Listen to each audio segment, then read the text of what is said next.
uống say rồi ta về ta ngủ cứ một hai ly rượu xong thôi. Trời ơi,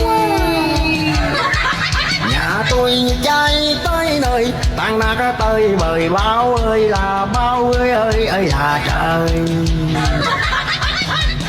Ăn no tối ngày bao đời say rồi không về mà đòi sống ơi. Bắt xa rồi tôi về tôi ngủ có ngờ đâu trên áo dính son môi. Ơi ơi,